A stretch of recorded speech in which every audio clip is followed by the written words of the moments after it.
আসসালামু আলাইকুম everyone, welcome to our kitchen. আজকে আমরা তৈরি করব গরুর গোশের তেহেরি। গরুর গোশের তেহেরি রান্নার জন্য সর্বপ্রথম আমি এখানে 800 গ্রাম গরুর মাংস নিয়েছি এবং মাংসটাকে ছোট ছোট দেখতে পাচ্ছেন এই সাইজে কেটে নিয়েছি, যেটাকে তেহেরি সাইজ বলা হয়। মাংসটাকে আমি প্রথমে খুব ভালো করে ধুয়ে নিয়েছি। তারপর 1 টেবিল চামচ আদা বাটা, 1 টেবিল চামচ রসুন বাটা, কয়েকটা কাঁচা মরিচ 2 ভাগ করে, 1 চা চামচ লবণ, 1 চা চামচ ধনে গুঁড়ো, 1 চা চামচ জিরা গুঁড়ো এবং দিয়েছি রাঁধুনি তেহেরি মশলা 4 চা চামচ এবং 2 টেবিল চামচ টক দই দিয়েছি। দিয়ে আমি মাংসটাকে খুব ভালোভাবে মেরিনেট করেছি আর দিয়েছি সরিষার তেল। এই উপকরণগুলো দিয়ে আমি খুব ভালো করে মাংসটাকে মেখে নিয়েছি। মেখে আমি 2 ঘন্টার মতন রেস্টে রেখে দিয়েছিলাম। তো চলুন এখন যাওয়া যাক পরবর্তী ধাপে। এখন আমি চুলায় একটি প্যান দিয়ে নিব। আমার প্যান গরম হয়ে গিয়েছে, এখন আমি দিয়ে দেব পরিমাণ মতো তেল।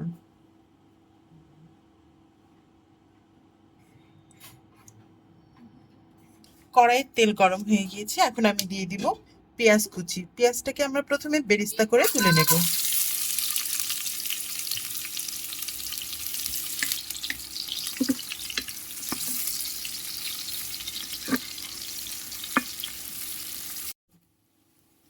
এখানে আমার বেরেস্তা তৈরি হয়ে গিয়েছে, আমি এখন এটাকে তুলে রাখবো একটি পাত্রে।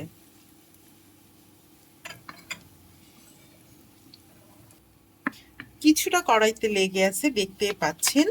এবার আমি এই তেলের ভিতরে এবং এই পেঁয়াজ বেরেস্তার ভিতরে আমাদের মাংসটি ঢেলে দিব, যেটা আমি মেরিনেট করে রেখে দিয়েছিলাম। মাংসটা মেরিনেশন থেকে এতটা সুন্দর স্মেল বের হচ্ছে, না জানি রান্নার পরে আরো কত সুন্দর স্মেল বের হবে। এবার এটাকে আমরা কিছুক্ষণ কষিয়ে নেব।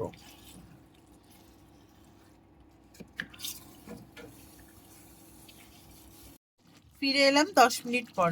দেখতে পাচ্ছেন আমার মাংসটা থেকে কিছুটা পানি ছেড়েছে। এখন এটাকে আমি ঢেকে ঢেকে আধা ঘন্টার মতন রান্না করে নিব। তো ফিরে আসছি আধা ঘন্টা পর।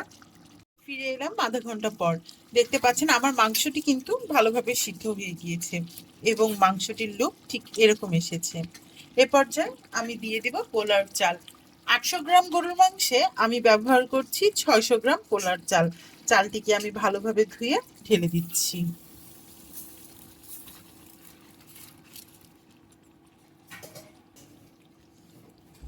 মাংসের সাথে চালটিকে কিছুক্ষণ নেড়ে চেড়ে ভালো করে মিশিয়ে নিব। অনেকে চাইলে গরুর মাংসটিকে আলাদা করে উঠিয়ে রাখতে পারে। যেহেতু গরুর মাংস সিদ্ধ হতে একটু সময় নেয়, তাই আমি আর আলাদা করে উঠিয়ে নিচ্ছি না, আমি একসাথেই দুটোকে ভালো করে মিশিয়ে নিচ্ছি।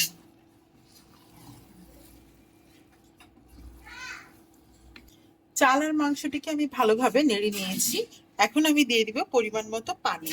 যেহেতু আমি 600 গ্রাম চাল ইউজ করেছি, সেহেতু আমি এখানে 1 লিটার পরিমাণ পানি দিয়ে দিচ্ছি।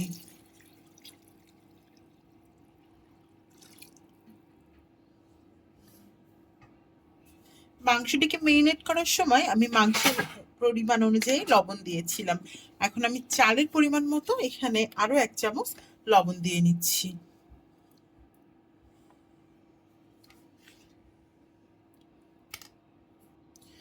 টেস্টের জন্য দিয়ে দিচ্ছি 2 চা চামচ গুঁড়ো দুধ।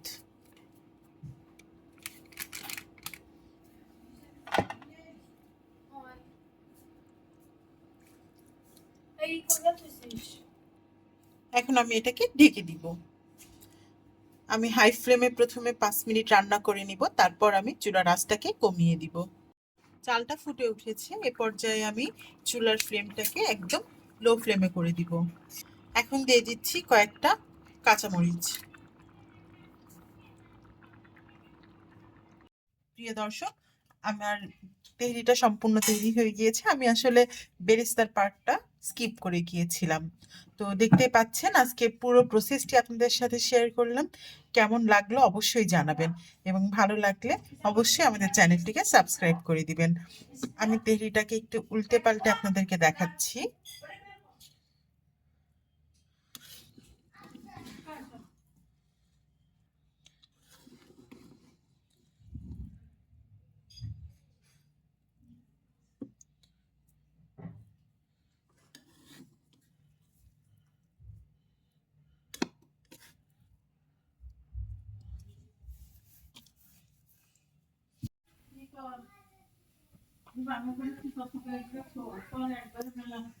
হুম